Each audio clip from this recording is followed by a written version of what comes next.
Call of Duty Black Ops 6, the latest installment in a series known for its intense action and gritty storylines and mature themes. But in an area where games are rated for adults, why does it feel like we're being treated like children? Let's dive into why censorship in an 18+ game is a growing issue. You can afford me, Daddy. You cannot afford me.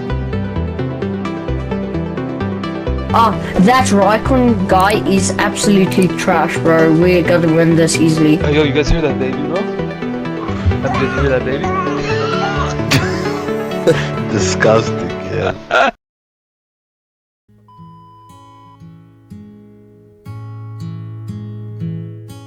First things first, let's address the elephant in the room. Call of Duty is rated M for mature, aka you need to be at least 18 to legally buy this game. That means blood, gore, strong language, and dark themes should be part of this delicious course. And for years, Call of Duty delivered on that promise. But in Black Ops 6, things feel watered down. Blood splatters fade too quickly, language is toned down, and controversial story elements are seemingly avoided altogether. Why? It's not just about violence for violence sake. Call of Duty has always leaned into its realism, immersing players in brutal battlefields and morally complex stories. Censorship chips away at the immersion and makes a gritty war game feel boring. If this is war, where's the weight? Where's the realism that makes us think, wow, war is a nasty place? Black Ops 6 dilutes what made Call of Duty stand out in the first place. But let's compare the campaigns of Modern Warfare to what we're getting today.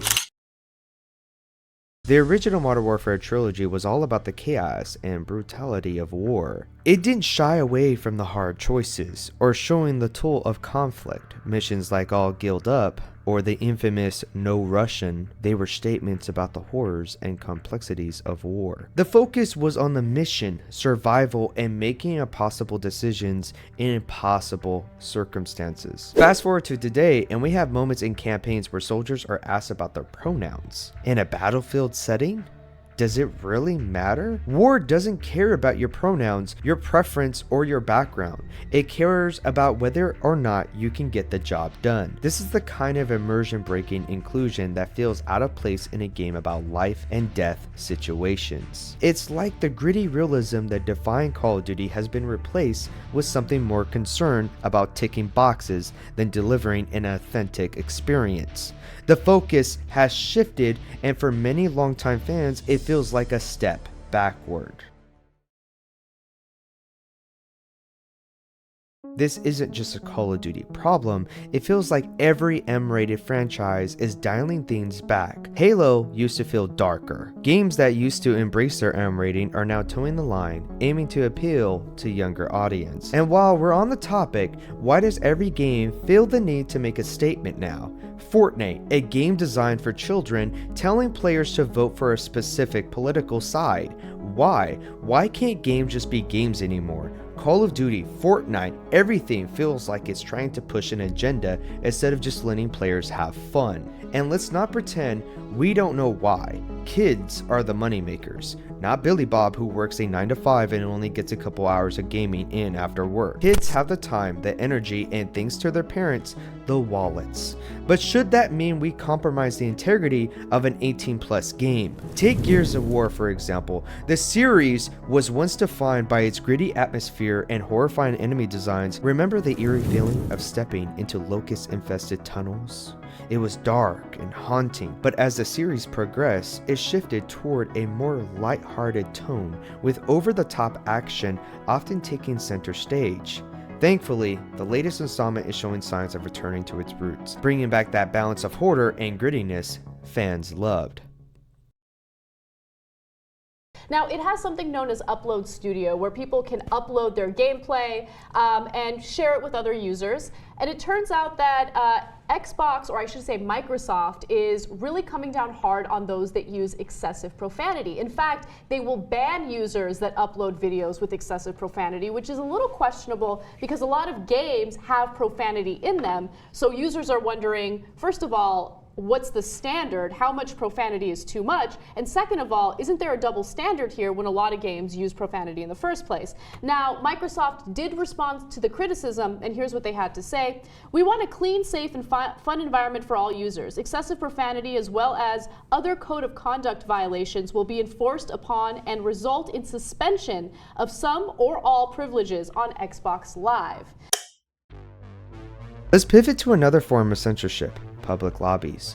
In Black Ops 6, it feels like no one talks anymore. Why? Because you can get banned for saying something controversial. I made a video a while back about how no one talks in games anymore, and now I understand why.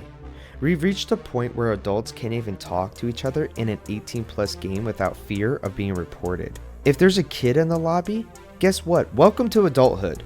Or maybe get off the game entirely. These games aren't made for you. Remember when public lobbies were wild, chaotic, and yes, sometimes toxic? It wasn't perfect, but it was raw and unfiltered. You could mute people if you didn't like it. Now, instead of empowering players to handle their own experiences, developers silence everyone. This trend isn't limited to games though. Even gaming YouTubers are increasingly targeting kids.